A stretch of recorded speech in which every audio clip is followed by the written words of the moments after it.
Budget तजावीज़ पर peoples party की हुकूमत से इख्तिलाफात बरकरार हैं और ज़राए के मुताबिक ताहाल इन मुज़ाकरात में पेशरफ्त नहीं हो सकी है। बात करेंगे हम इस्लामाबाद में जियो न्यूज़ के नुमाइंदे अशरफ मलकम से। अशरफ मलकम साहब, अब तक क्या कोशिशें हुई हैं इन इख्तिलाफात को ख़त्म करने के लिए? और अब बजट पेश करने की तारीख तो तब्दील की गई, वो 10 जून बताई गई है, तो अब इस दौरान और क्या कोशिशें हो सकती हैं? इससे मुताल्लिक क्या खबरें हैं? जी बिल्कुल, आज ये दूसरा दौर था जो मुज़ाकरात का, जो हुकूमती टीम और अपोजिशन, जिसमें पाकिस्तान पीपल्स पार्टी के खास तौर पर, उनको अपोजिशन तो नहीं कहना चाहिए, वो इत्तेहादी ही समझते हैं आपको, उनका इजलास था। इस इजलास से केवल 2 मेंबरान से मेरी बात हुई कि कम अज कम जो मीटिंग में शरीक थे। उनका कहना था इस मीटिंग को कामयाब अब नाकाम ना कहा जाए जब बजट की तैयारी के सिलसिले में मीटिंग हो रही है। जबकि दूसरे मेंबर का कहना था कि जो रूटीन की मीटिंग्स हैं जो कि हर साल होती है, इसमें खास तौर पे डेवलपमेंट सेक्टर प्रोग्राम, बजट के अखराजात और टैक्सेशन वगैरह पर बात होती है और मुख्तलिफ महकमों के लिए बजट पर बात होती है। लेकिन हमारी इतला यही है कि आज की मीटिंग में जो पाकिस्तान पीपल्स पार्टी के खास तौर पर खदशात थे वो दूर नहीं हो सके और इसके फॉलोअप के तौर पर इस वीकेंड पे या सैटरडे या इतवार को डिप्टी प्राइम मिनिस्टर इसहाक डार और वज़ीर खजाना जो हैं, ये पाकिस्तान पीपल्स पार्टी की सीनियर क़यादत, जिसका मतलब ये है कि चेयरमैन या को चेयरमैन यानी कि प्रेसिडेंट आसिफ जरदारी या बिलावल भुट्टो की साथ एक मुलाकात होगी। उस मुलाकात में मुझ उम्मीद है कि उनके खदशात दूर हो जाएंगे। इससे मीटिंग के फौरन बाद मेरी वज़ीर खजाना से बात हुई। उनका कहना था कि हमारी मीटिंग ये बहुत मुस्बत रही है, हमारी पूरी कोशिश है कि तमाम इत्तेहादियों को और तमाम कोलिशन पार्टनर्स को, इसके साथ साथ IMF और स्टेक होल्डर को साथ लेकर चलें और अच्छा बजट दें।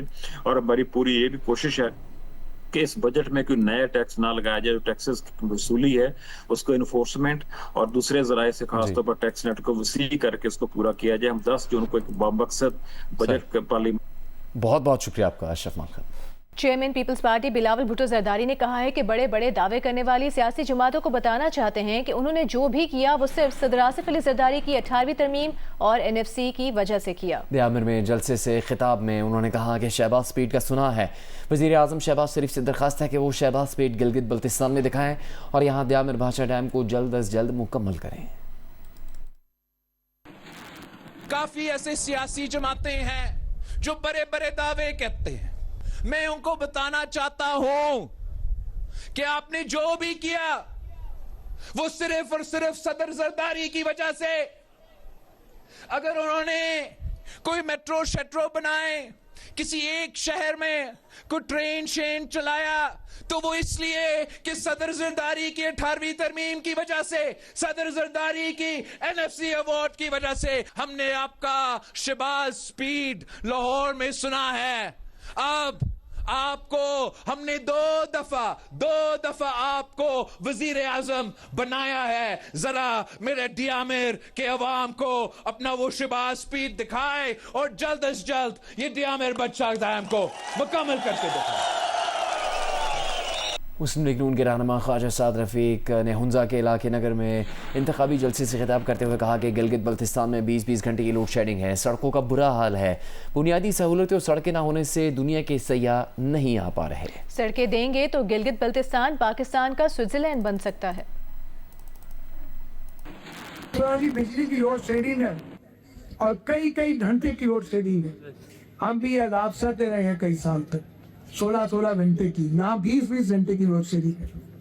तो रोड नेटवर्क और जिस सड़क से मैं आया हूँ, ये आपका हौसला सचिव, आप रोज यहाँ से गुजरते हैं, इमरजेंसी भी होती होगी, मरीजों को भी ले जाना पड़ता होगा, बच्चे बचना, खास तौर पे बच्चियाँ, खवातीन, तो आप एक स्कूल कैसे जाती है? या पूरी दुनिया का टूरिस्ट आएगा आपके पास, लेकिन पहुंचने का रास्ता ही नहीं है, बुनियादी सहूलतें ही नहीं है।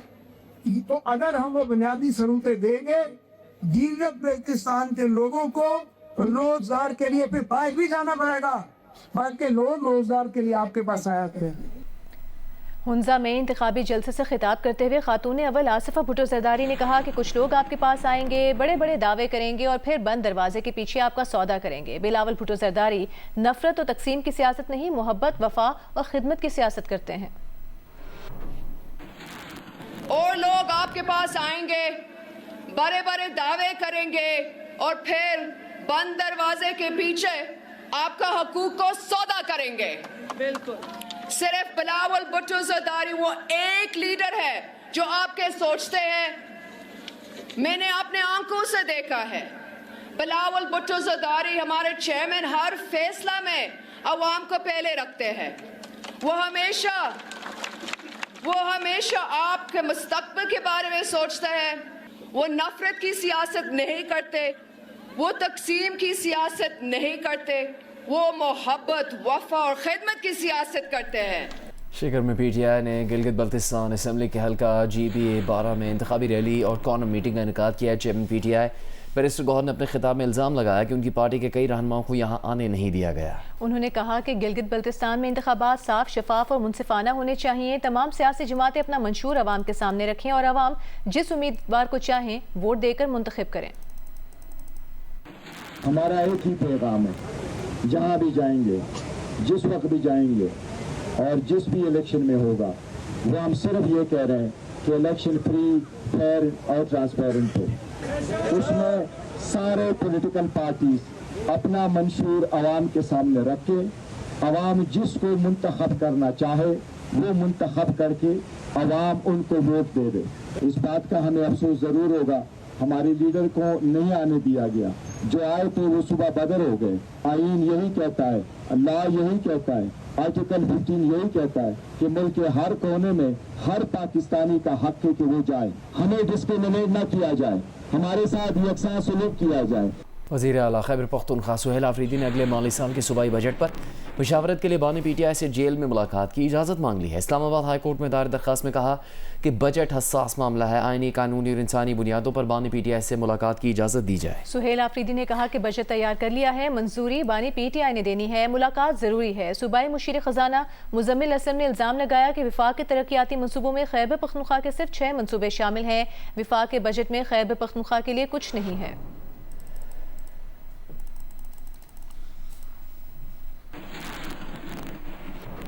पीपल्स पार्टी ने इल्जाम लगाया है कि मुस्लिम लीग नून हुकूमत ने गिलगित बल्तिस्तान में होने वाले इलेक्शन पर डाका डालने का मंसूबा बना लिया है। प्रोग्राम कैपिटल टॉक में पीपल्स पार्टी के आगा रफीउल्ला ने कहा कि जिस तरह आज़ाद कश्मीर में इलेक्शन कमेटियां बनी हैं, उसी तरह गिलगित बल्तिस्तान में भी एक्शन कमेटियां बनेंगी। वज़ीर मुमलिकत बैरिस्टर अकील मलिक ने कहा कि इत्तेहादियों और नून लीग को एक दूसरे पर एतमाद है। पीपल्स पार्टी की रजामंदी और इजाज़त के बगैर कोई कानून साजी नहीं होती। तहरीक इंसाफ के बैरिस्टर उमैर न्याजी ने कहा कि वज़ीर आला सुहेल आफरीदी ने जो 10 जून को पार्लियामेंट के बाहर धरने का ऐलान किया, इस पर अभी तक तहरीक इंसाफ की पॉलिटिकल कमेटी में फैसला नहीं हुआ। आप जीबी में खुदा न खास्ता जिस डाके की तैयारी कर रहे हैं, अगर ये इस मकसद में कामयाब हो जाते हैं तो फिर मैं आपको अभी ऐलान कर रहा हूं, जो 9 जून को कश्मीर में हो रहा है उससे बहुत ज्यादा बुरा हालात आपको फिर जीबी में सामना करना पड़ेगा। आपने गैर फितरी तौर पे गैर सियासी एक्टर्स को डालकर फिर दोबारा अगर कोई इस तरह की वारदात डालने की कोशिश की तो फिर जो आज मुख्तलिफ एक्शन कमेटियां कश्मीर में बनी हैं फिर आपको जीबी में भी नजर आएंगी। ये सियासी इख्तलाफ है और होना भी चाहिए। फिल वक़्त जो इत्तेहादी हैं उनको एक दूसरे पे एतमाद है और हमें अपने तमाम तर इत्तेहादी जमातें जो हमारे साथ हैं हुकूमत में उन पर एतमाद है और उनको हमारे पे है। पीपल्स पार्टी और दीगर इत्तेहादियों की और बिलखुसूस क्योंकि पीपल्स पार्टी बड़ी इत्तेहादी है तो उनकी रजामंदी और उनकी गो अहेड के बगैर कोई कानून साजी इंट्रोड्यूस नहीं हो सकती। सुहेल आफरीदी साहब ने ऐलान कर दिया है कि जनाब हम धरना देंगे कौमी असम्बली के बाहर, तो आप धरने में शरीक होंगे? ये आप 10 जून का आप कह रहे हैं, चलें अभी ये तो पार्टी में डिस्कस होगा। सीएम एक इम्पॉर्टेंट उसका कंपोनेंट है, उन्होंने डिसाइड कर लिया है, मगर ये पॉलिटिकल कमेटी में पार्टी की कोर कमेटी में इशू आएगा तो जिस तरह से पार्टी वो डायरेक्शन देगी वो फॉलो करेंगे। अवामी एक्शन कमेटी के मुतालबात को ज़ेर गौर लाने के लिए बुलाए गए ऑल पार्टीज़ कॉन्फ्रेंस ने आज़ाद कश्मीर में महाजरीन की नशिस्तों का मामला असम्बली में ले जाने का फैसला किया है। ऑल पार्टीज़ कॉन्फ्रेंस का अहवाल इस रिपोर्ट में देखिए। अवामी एक्शन कमेटी के मुतालबात से मुताल्लिक APC में नून लीग, पीपल्स पार्टी, JUIF समेत मुख्तलिफ सियासी जमातों के वफूद शरीक हुए। अवामी एक्शन कमेटी मशावरती अमल का हिस्सा नहीं बनी। कॉन्फ्रेंस में मंजूर मुत्तफ़क़ा करारदाद में कहा गया कि पाकिस्तान में मुक़ीम मुहाजिरीन की नुमाइंदगी तारीखी और आईनी हकीकत है। कुछ इंतखाबी पेचीदगियाँ दूर करने के लिए इस्लाहात कानून साज असम्बली में हो सकती है। वज़ीर आज़म आज़ाद कश्मीर फैसल मुमताज़ राठौर ने कहा कि मामलात को डायलॉग के जरिए हल होना चाहिए। रियासत ताकत का इस्तेमाल नहीं करेगी। कोई भी ऐसा अमल जो आईनी है वो सिर्फ मुंतखब नुमाइंदों का हक है और इस हवाले से हमने इस बड़े मुशावरती अमल में जॉइंट एक्शन कमेटी को भी स्टेक होल्डर की हैसियत से बुलाया। मैंने सुबह खुद उनके कोर मेंबर शौकत नवाज शरीफ को फ़ोन करके उनसे कहा कि मैं आपको रिटर्न भी और खुद ही आपके पास आके दावत देना चाहता हूं, लेकिन उन्होंने इनकार किया। APC में मंजूर करारदाद में मजीद कहा गया कि कानून साज असम्बली के आम इंतखाबात आइन और कानून के मुताबिक मुकर्रर मुद्दत में होंगे। दूसरी जानिब अवामी एक्शन कमेटी ने एहतजाज की कॉल 1 हफ्ता मौखर करने की दरख्वास्त रद्द कर दी है। अमरीकी सदर डोनाल्ड ट्रंप ने ईरान के सुप्रीम लीडर आयतुल्लाह मुश्तबा खामनाई से मुलाकात का इम्कान जाहिर कर दिया। एक इंटरव्यू में कहा कि ईरानी सुप्रीम लीडर अमरीका के साथ मुज़ाकरात में मसरूफ हैं। शायद किसी मौके पर आयतुल्लाह मुश्तबा खामनाई से मुलाकात भी हो जाएगी, लेकिन इसका इन्हिसार सूरत हाल पर होगा। ट्रंप ने तस्दीक की कि उनकी इसराइली वज़ीर-ए-आज़म नेतन्याहू से गुस्से और सख्त लहजे में गुफ्तगू हुई है। इसराइली वज़ीर-ए-आज़म नेतन्याहू ने ट्रंप की सख्त गुफ्तगू की इन अल्फाज में तस्दीक की है कि बाज़ औक़ात उनके और ट्रंप के दरमियान इख्तलाफात होते हैं जिन्हें हल कर लिया जाता है। नेतन्याहू ने कहा कि ट्रंप और वो ईरान से मुतालिक बुनियादी बातों पर मुत्तफ़िक हैं। नेतन्याहू ने कहा कि अमरीका और इसराइल ईरान के मामले पर कार्रवाई के लिए तैयार है, लेकिन भरपूर फौजी कार्रवाई का हतमी फैसला ट्रंप ही करेंगे।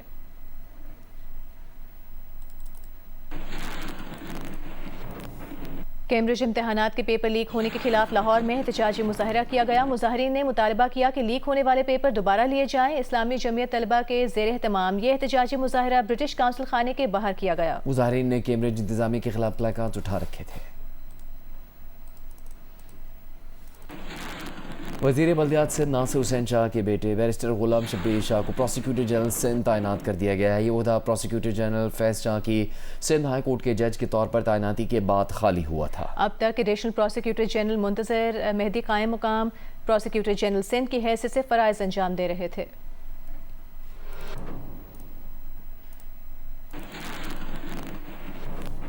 सड़कों की तामीर में ताख़ीर इसलिए होती है ताकि बजट बढ़ता रहे, वरना बाज़ सड़कें रातों रात भी बनती देखी हैं। ये रिमार्क्स दिए सिंध हाई कोर्ट के जस्टिस सलीम जैसन ने। सिंध की ख़राब कौमी शाहराहों के केस में जस्टिस सलीम ने मोटरवे पुलिस को ट्रैफिक हादसे की तहकीकात का हुक्म दे दिया। कहा कि नेशनल हाईवे अथॉरिटी जाम बहक अफराद को मुआवजा अदा करे। NHA ने यकीन दहानी कराई कि N5 का 72 किलोमीटर ट्रैक 15 अगस्त तक मुकम्मल कर लिया जाएगा। स्कर्दू में मार्का हक सेकंड नेशनल रनिंग इवेंट का इनका दुनिया के बुलंद तरीन सर्द सहरा सरफरंगा में किया गया। मजीद बता रहे हैं नुमाइंदा जियो न्यूज़ निसार अब्बास। सरफरंगा में सेकंड नेशनल मैराथन मार्का हक जो है वो उसका इनेकाद किया गया, जिसमें 3 कैटेगरीज बनाई गई थी। 21 किलोमीटर की एक कैटेगरी थी जिसमें तकरीबन 800 से ज़ायद एथलीट्स ने शिरकत की, जबकि दूसरी जो कैटेगरी थी वो फन रनर्स के लिए थी जिसमें 400 से ज़ायद एथलीट्स ने शिरकत की। जो सीनियर सिटीजन्स हैं उन्होंने 3 किलोमीटर का जो ट्रैक बनाया गया था उसमें रेस में हिस्सा लिया। इस मैराथन के अख्ताम पर यहाँ पे एक खूबसूरत तकरीब का इनेकाद किया गया, जिसमें जो एथलीट्स हैं उनको इनामात दिए गए और force commander Gilgit Baltistan major general Saeed Imtiaz Gilani इस तकरीब के मेहमान खुसूसी थे। उन्होंने पहली, दूसरी, तीसरी पोजीशन में आने वाले एथलीट्स को यहाँ पे इनामात तकसीम किए। पहली पोजीशन में साहिवाल के जवान ने पहली पोजीशन हासिल की, जिन्हें 10 लाख की इनामी रकम जो है वो दी गई है, जबकि मजमूई तौर पर तकरीबन 50 लाख की इनामी रकम जो है यहाँ पे एथलीट्स में तकसीम की गई। बहुत बड़ी तादाद में मुकामी लोग, सयाह और फैमिलीज़ ने शिरकत की और इस नेशनल मैराथन के हवाले से जो लोगों में जोश और जज्बा था, ख़ास तौर पर जो एथलीट्स के अंदर वो दीदनी था। गवर्नर सिंध निहाल हाशमी फरीज़ा हज की अदायगी के बाद वापस वतन पहुंच गए हैं। एयरपोर्ट पर गवर्नर सिंध का पुरतपाक इस्तकबाल किया गया। इस मौके पर गवर्नर सिंध ने हज की सआदत हासिल करने वाले तमाम हुज्जाज कराम को दिली मुबारकबाद पेश की। कहा हज सब्र अखलास को फ़रोग़ देने का दर्स देता है। दौरान हज पाकिस्तान के तरक्की, इस्तेहकाम, खुशहाली और अवामी फलाह के लिए खुसूसी दुआएं की। Quetta mobile phone data internet service 6 घंटे मुअत्तल रहने के बाद शाम 6 बजे बहाल कर दी गई। इस मुअत्तली से तलबा और कारोबारी अफराद समेत दीगर सारिफिन को परेशानी और मुश्किलात का सामना करना पड़ा। सूबाई वज़ीर दाखिला के तर्जुमान बाबर यूसुफजई के मुताबिक मोबाइल इंटरनेट सर्विस बास सिक्योरिटी खदशात के बायस मुअत्तल की गई थी।